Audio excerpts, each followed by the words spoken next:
Hello everyone. This video is basically a recoverage and continuation of content that has been dealt with, that is more so tied to the Vietnam War.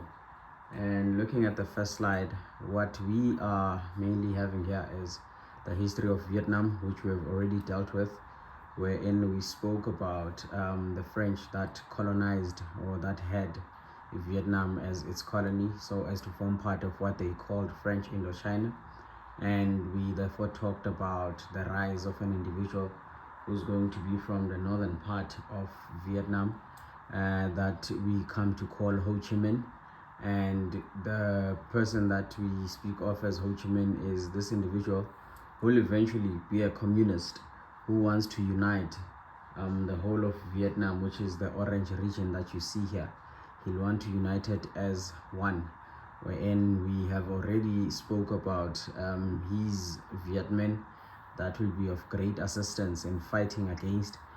the French in this battle that we speak of, or that we spoke of rather, which is known as the Battle of Dien Bien Phu, which was somewhere along this region right next to Laos. It was in the borderline of Laos and the northern part of Vietnam, which we have already established, or we have already spoke of and all about, that the French are going to lose. And when they lose, it's we're in now. There'll be an involvement of the country that will be led by Eisenhower, which is the United States of America, that will try to support France in this place that we come to call Vietnam, so that they can hold on to their power that they still had even after losing the Battle of Dien Bien Phu. And we know that USA's involvement is tied to its interests that are more so tied to the propulsion of their ideology, that is communism, and everything else that they are mainly doing is more so under the impression and fear of what they refer to as the domino theory. And I'd like to think and assume we have been defining this term, and by now we know how to define the domino theory, which is a fear that underpinned USA's involvement in Vietnam and many other places that the USSR was quite close to getting as satellite states. And when it comes to the domino theory, then it's one of those reasons that the USA finds itself involved in this place that we refer to as Vietnam. Having spoke about the very fact that France will lose and USA will try to back up France to still hold on to its power in this region that we are now eventually going to find ourselves talking about, which will be known as the South of Vietnam. And then we also spoke about the individual, which is Ho Chi Minh, yet again going to him, who originates around these northern parts of Vietnam, who is going to have this military might that will assist him in fighting against the French and winning eventually, which will be known as the Viet Minh. The Viet Minh are an organization, or rather they are a military that is under the leadership of this individual that we speak of as Ho Chi Minh. And that therefore means if they are a military might that is more so at the disposal of Ho Chi Minh, they are going to be talking often more about the ideology of communism and therefore propelling it forward. And they will not be seeing it as a political thing for them. Instead, it will be a tool that unites them so that they can eventually fight and attain the independence that they have yearned for and wanted for so long. And fast forward to the point in time where the French have lost in the Battle of Dien Bien Phu, which now will call USA's involvement to be that which is going to be on the rise. And before we get to that, we know for a fact that after 1954, with the Battle of Dien Bien Phu and the loss of France, or France losing against the Viet Minh rather, we are going to find ourselves talking about the Geneva Conference that will be called by this person, or rather by this the president of USA, to see to it that they alleviate the matter of France almost losing this region that we refer to as Vietnam. And one main aspect that led to USA therefore calling the Geneva Conference is to see to it that this country that is right above China which is USSR, does not therefore get Vietnam as easy as that, because everything that they are mainly trying to do, which is stopping the propulsion of the ideology of communism, it is underpinned by this theory that we have spoke of and all about, which is the domino theory, wherein they believe that if Vietnam falls to communism, it would mean all these regions, your Laos, your Cambodia, your Thailand, and many others, going towards this direction and the other direction, in which China is an exception at this point, because China is already communistic, or is already a communist country at this point. They are therefore saying, if all these countries are to be allowed, starting with the first one, which is Vietnam, if they allow the USSR through China to get hold of Vietnam, it would mean all these countries are going to follow suit, and by so doing, they'll be propelling forward, or they'll be leading to the rise of communism, which would also speak to its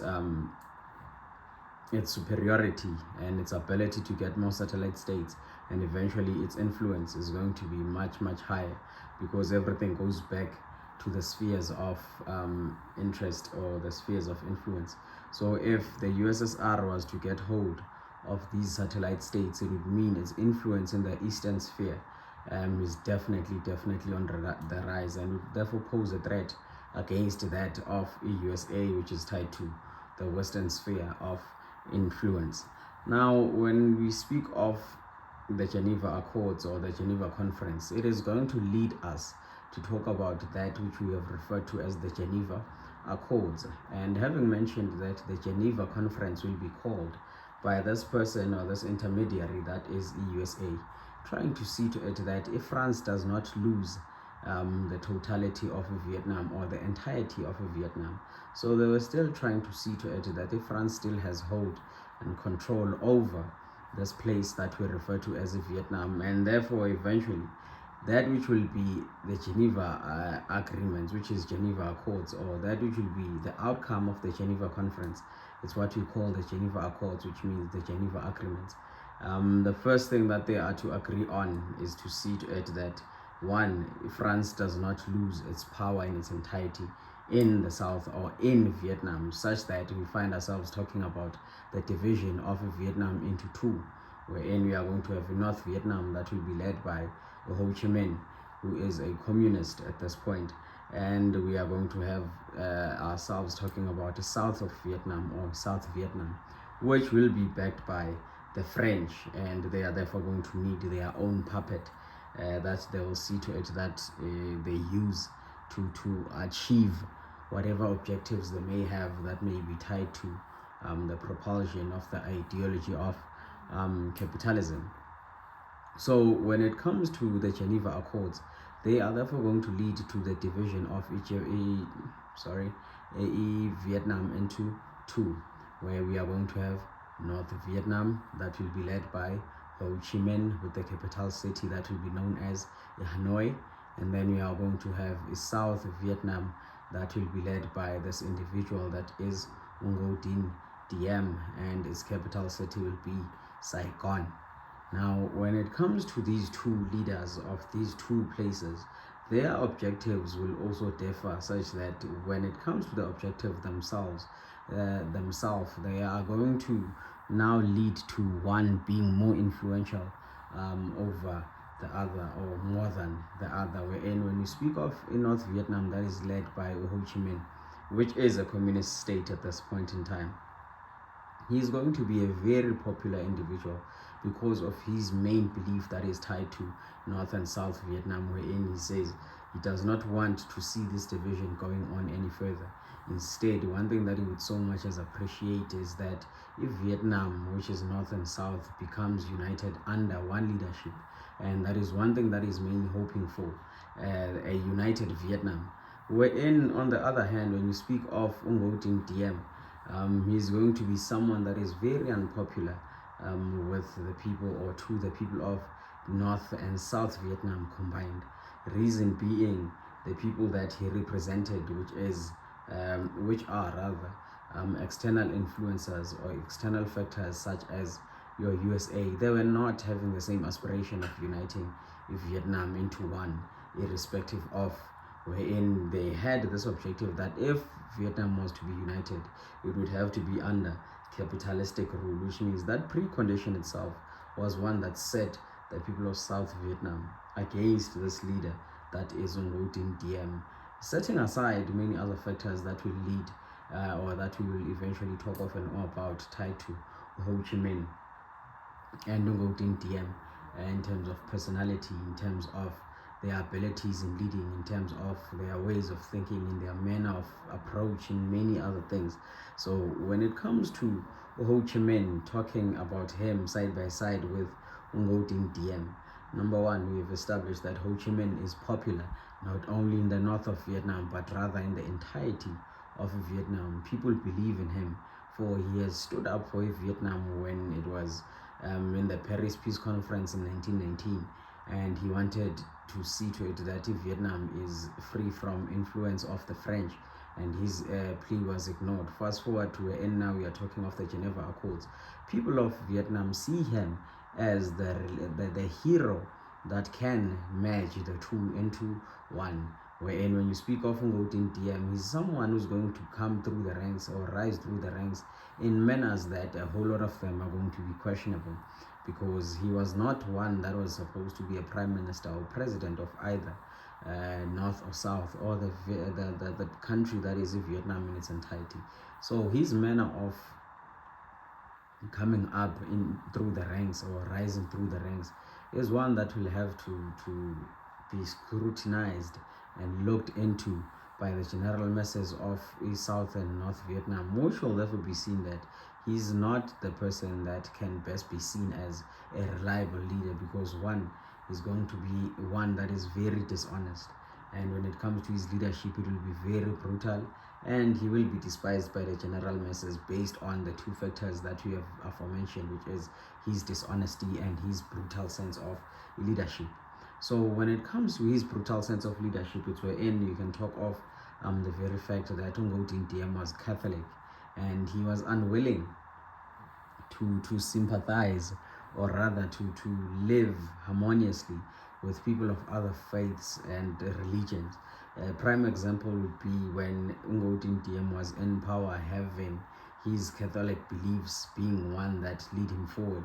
Any people or anyone that had different religious beliefs, which are mainly Buddhists, you can name as many as you can think of. He saw to it that he oppresses those because of his belief that was so much as strong towards Catholicism, such that anyone that practiced anything other than that, they were going to face that which would be one of the harshest forms of treatment. And the prime example is tied to Buddhism, wherein him being a Catholic,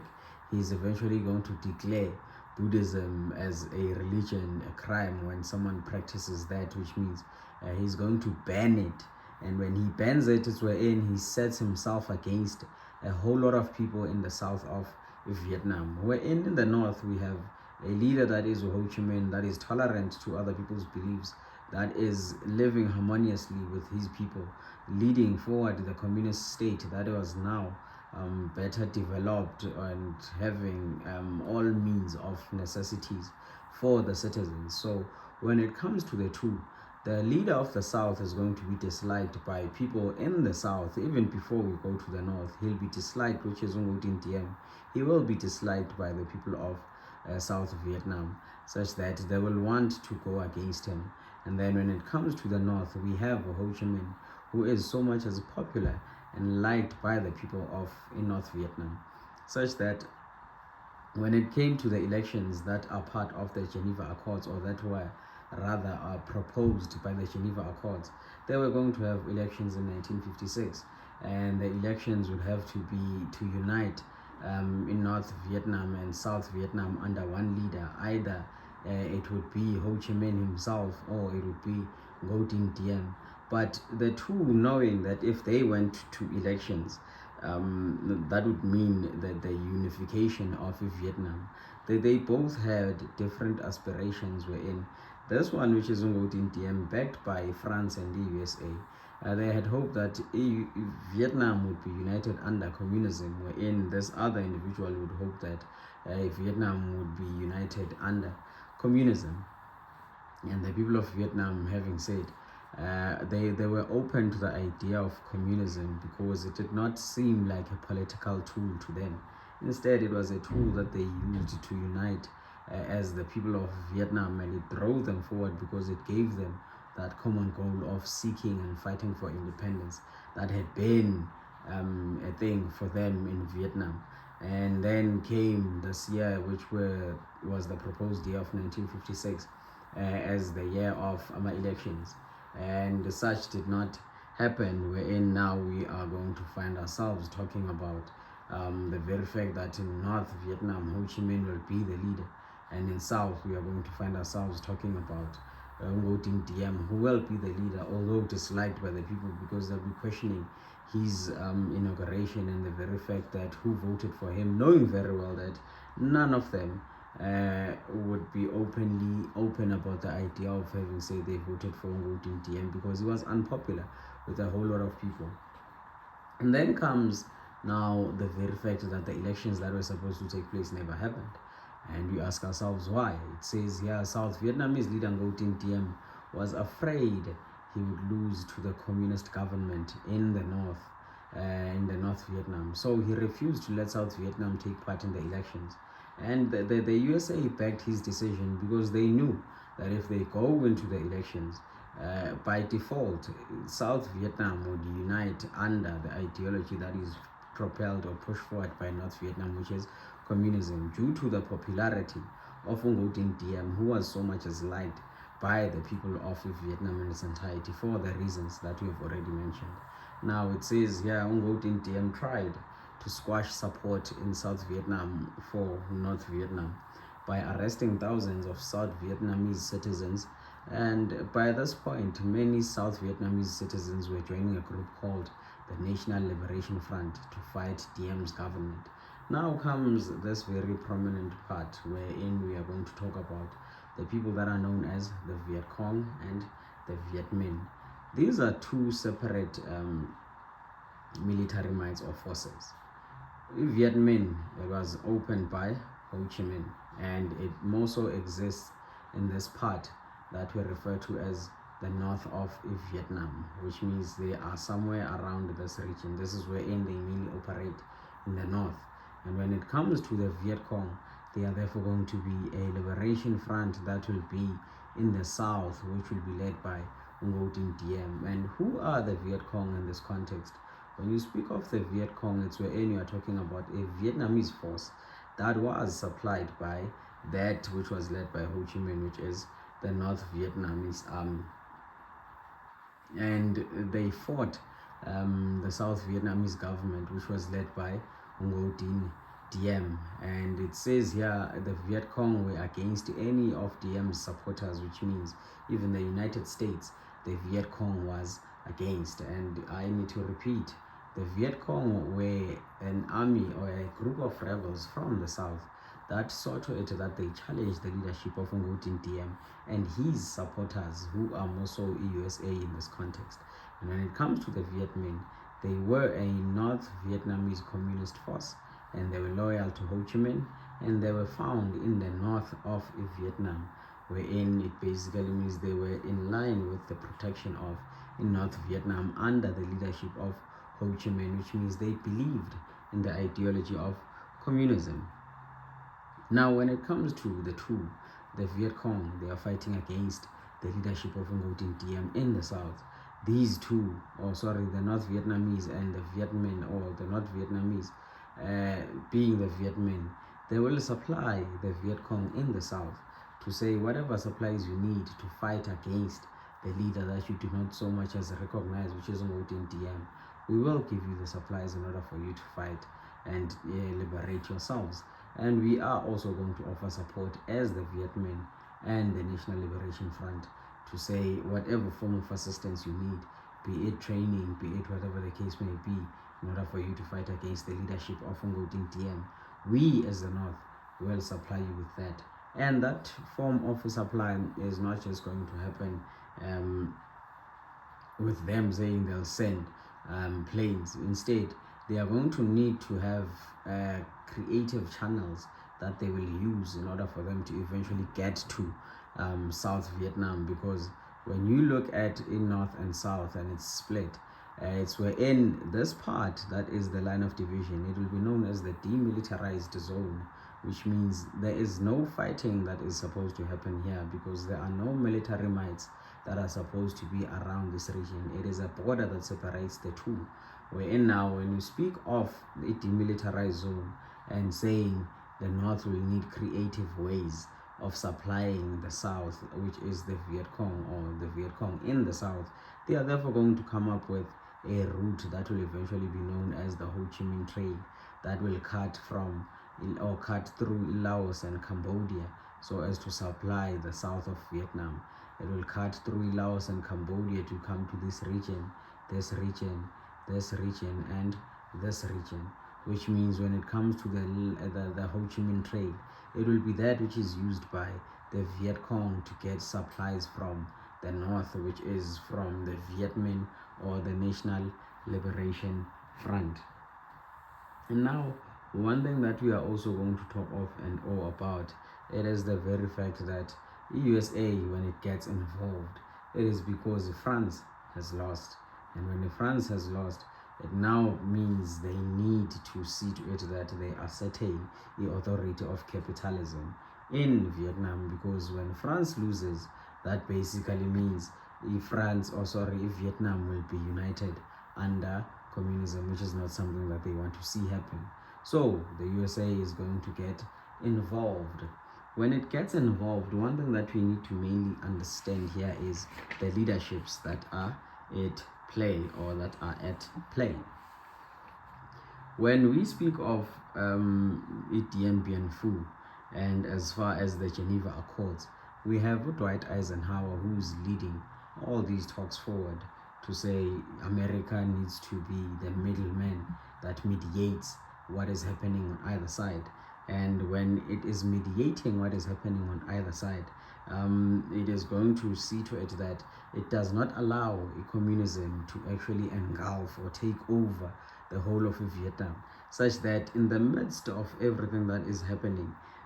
there is going to be that point wherein USA says, now we need to see to it that the people of South Vietnam are also able to protect themselves against this aggression that is showed by the people that we have thus referred to as Viet Minh, because Viet Minh is going to be the greatest challenger and threat to the leadership of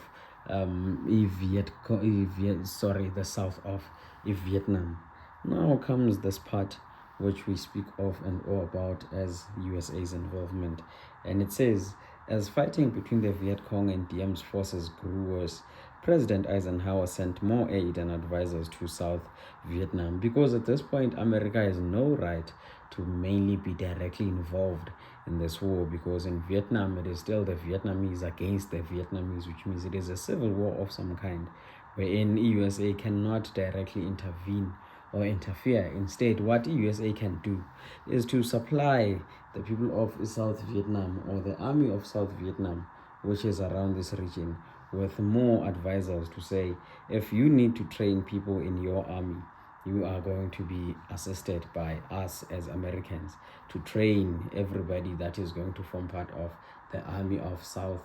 Vietnam that will be fighting against the people that are here, which is the Viet Cong, and the threat that is coming from the north, which is through the Viet Minh. So in this instance, when it comes to USA, it says by the end of 1960, about 900 US military advisors were stationed in South Vietnam. The advisors were there to try and give assistance to the army of South Vietnam, to say you should be better equipped, you should be better trained military-wise in order for you to be able to defend yourselves against the leadership, against the threat that is posed by the Viet Minh that is led by Ho Chi Minh from the north. And it continues to say here, John F. Kennedy became president, and when he became president, he sent additional advisors as well as 400 special forces soldiers in May 1961. And when it comes to this leader, which is President J.F. Kennedy, he's going to succeed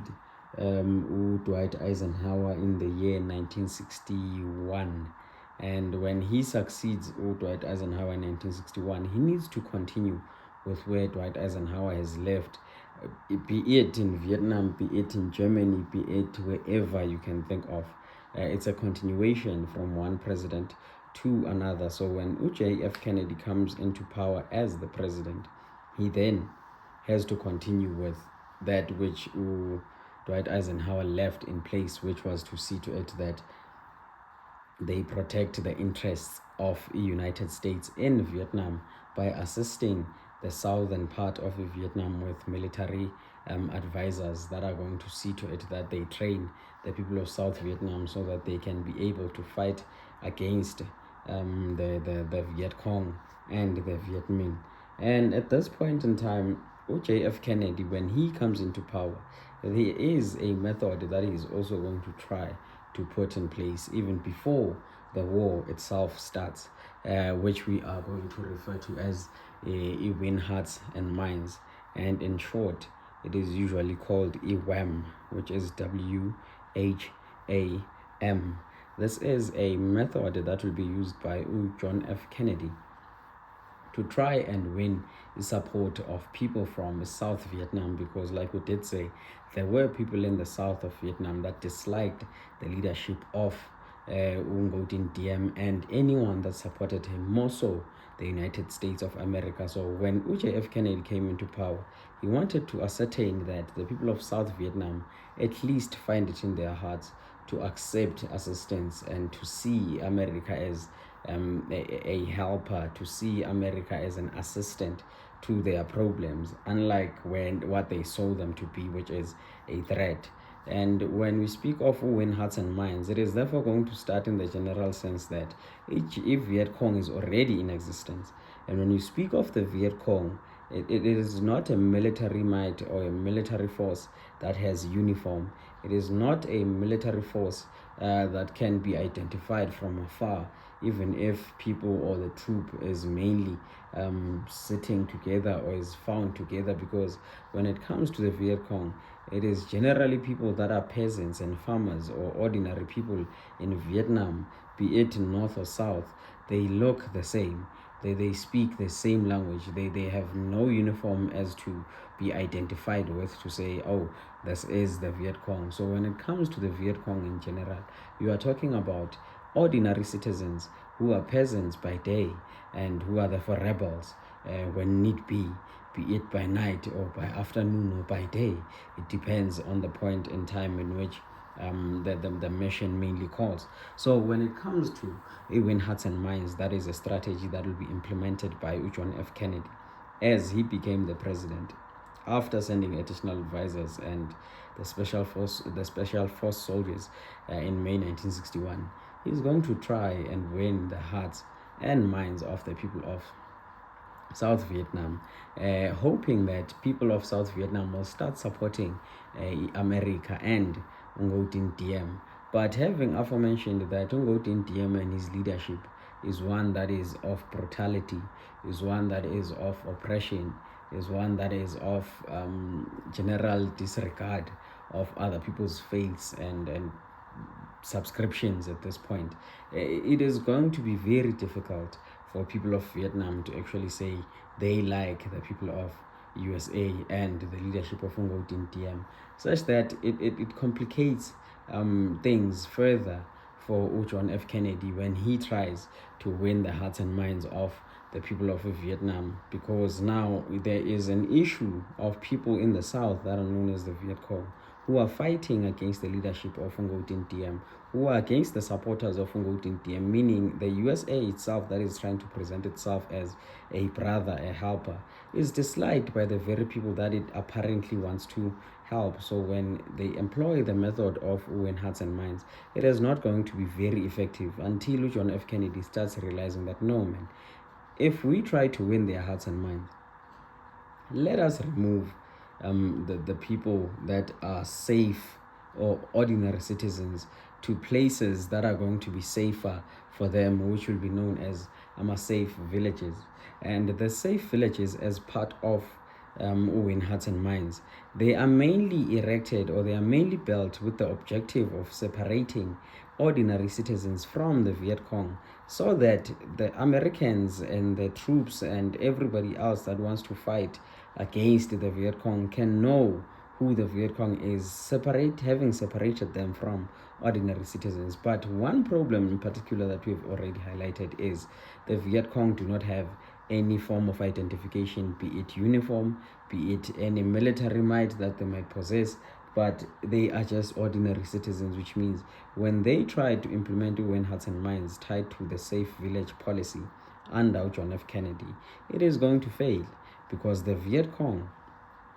are not going to be separated from ordinary citizens, because how do you tell them apart? These people are the same. Like we did say, they are peasants by night, and whenever need be, they become whatever the Viet Cong wants them to be. And at this point in time, when the safe villages were built and they were moving people that they thought were ordinary citizens, it was therefore found out at a later stage that the people that they thought they were moving, yes, some of them were ordinary citizens, but a majority or even a minority of the groups that they had moved were part of the Viet Cong, which means the Viet Cong was still able to operate even in the safe villages that America thought it was building, so that they can separate the threat from the non-threat. And at this point in time, it's one of those methods that are therefore going to be